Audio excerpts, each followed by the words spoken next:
পর্দায় শাহরুখ খানের জাদুকরী পারফরম্যান্স যেমন ভক্তদের ভরপুর বিনোদন দেয়, তেমনি বিভিন্ন অনুষ্ঠান বা সাক্ষাৎকারে তার কথা শোনাও বড় অভিজ্ঞতা। সব সময়ই স্বভাবসুলভ রসিকতায় আসর জমিয়ে তোলেন শাহরুখ। গতকাল রোববারও এর ব্যতিক্রম হল না। দুবাইয়ে এক অনুষ্ঠানে হাজির হয়েছিলেন বলিউড তারকা, সেখানে তার বক্তব্য রীতিমতো ভাইরাল। খবর হিন্দুস্তান টাইমসের চলতি বছরের ২রা নভেম্বর ৬০ বছরে পা দেবেন শাহরুখ খান। কিন্তু পর্দায় তার অ্যাকশন দেখে কে বলবে? গতকালের অনুষ্ঠানে নিজের বয়স নিয়েও মজা করেছেন শাহরুখ। তার ফ্যান ক্লাবের ফেসবুক পেজে একটি ভিডিও পোস্ট করা হয়েছে।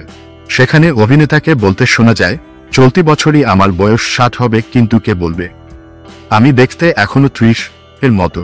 আপনাদের বলি, কিছু বিষয় ভুলে থাকতে হয়।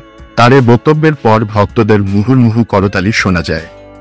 একই অনুষ্ঠানে তিনি কথা বলেন তার পরবর্তী ছবি দ্য কিং নিয়ে। এমনিতে শাহরুখকে বলা হয় কিং খান। তার এই উপাধির সঙ্গে কি সিনেমার নামের যোগ আছে?